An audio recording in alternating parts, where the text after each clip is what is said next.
Now that we've got a few feet of flooring installed, I'd like to talk a bit about the expansion gap and the need for one. Hardwood floors really need a lot of area to expand and contract in. Of course, the type of expansion gap that you need will vary depending on the wood. Now, with this type of material that we're using here, this is #1 common red oak. It's flat sawn or plain sawn. You can figure about a 1/16 of an inch of movement for every running foot across grain. Now, this is across grain in this direction. So if we have a 16 by 20 room and the flooring is running in this direction along the 20-foot length, you can figure on a 1/2 inch on this side of the room and another 1/2 inch on this side of the room to give you your full inch of movement. Now, 20 years ago, when most homes were filled with hardwood, the expansion gap was taken for granted. Not only was the lath and plaster or sheetrock held up off the subfloor, allowing for expansion and contraction of the flooring underneath it, but most homes were trimmed out with a base board and with a base shoe. This allowed a lot of space and plenty of room for a house full of hardwood to expand and contract underneath it. But in today's homes, not only is the sheetrock set right on the subfloor all too often, but very often they use a very fine or slim line single piece base molding like this one. That's just not enough expansion gap. So we like to have you hold up sheetrock, and if you're only going to be using one piece of molding, that gives you at least an inch of expansion for the floor. If you don't leave that expansion gap, what you're going to get is the flooring is going to push against the sheetrock, have no place to go, and you'll end up with a cupped floor, just from normal expansion contraction. Now, this expansion gap you see here doesn't look like the 1/2 inch that I said we needed, but we've actually undercut the sheetrock so the flooring can expand underneath it. I'll show you that in greater detail when we get to the other side of the room.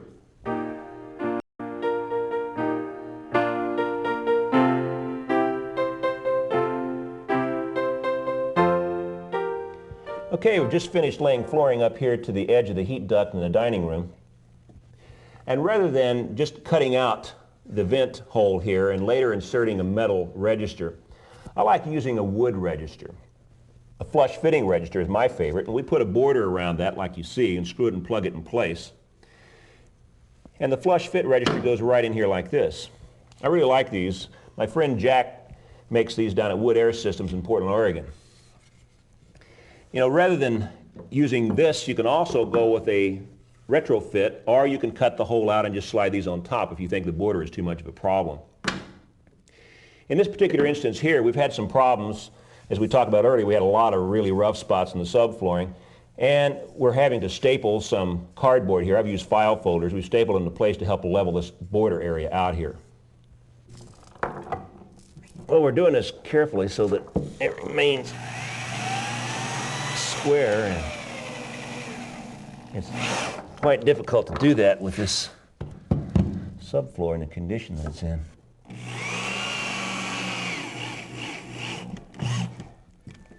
Ooh, smooth. Real good. Isn't that nice? Well, now that this border is in place, we have a bit different situation for the end of our rows. We notice that we have the groove situated on the outside of the border all the way around. We've done that intentionally so that the end of our rows can go in with the tongue into this groove. That way we don't have a single weak line all along here with the floors moving. On this outside it really doesn't matter because we're kind of running wild here at the edge of the wall. We will make our cuts out here at various different spots staggered so that we maintain the continuity of our tongue and groove. Now these have to be fairly precise cuts. So we need to mark them and cut them at a slight bias so that they'll slide into place.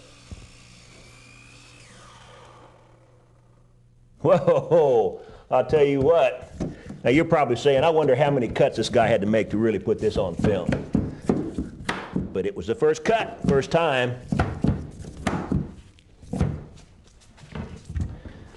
All right.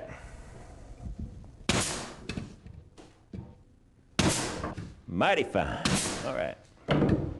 Over here in the living room, on the starting end of the row, we have another grate, and we've also got grooves on all around its border as well. Only here we have the opposite problem. The starting end of the rows have a groove. So in order to lock those into place, we use a spline. It slides into the grooves here on the border, and then when the boards are placed in, they lock into place as well.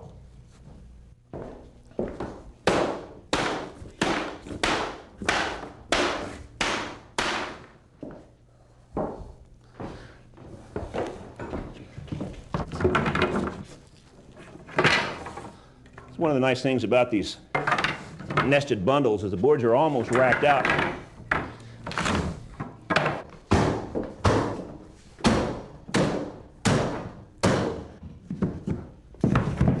I can't have that. Put it aside. Make it a starter board.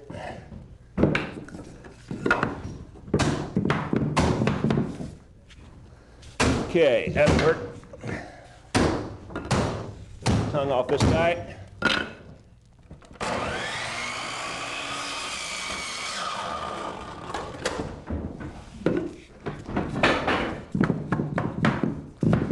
Slide it in there.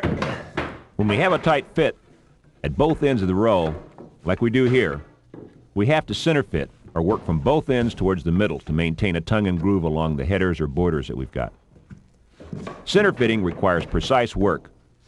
So you'll need to make sure your boards are well aligned with previously installed boards when marking for these cuts. You'll need to remove the tongue and groove off both ends of the boards to be fit.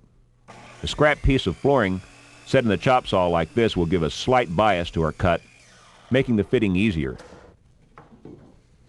Then all we have to do is tap the board into place and nail it home.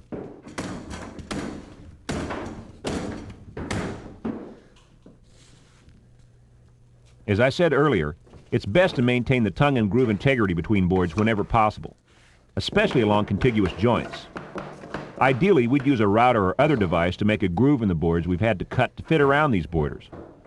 This would take considerably longer, and I opted to secure the unnailed sides of the boards with a chlorinated solvent adhesive. Then fasten the tongue side in place by blind nailing.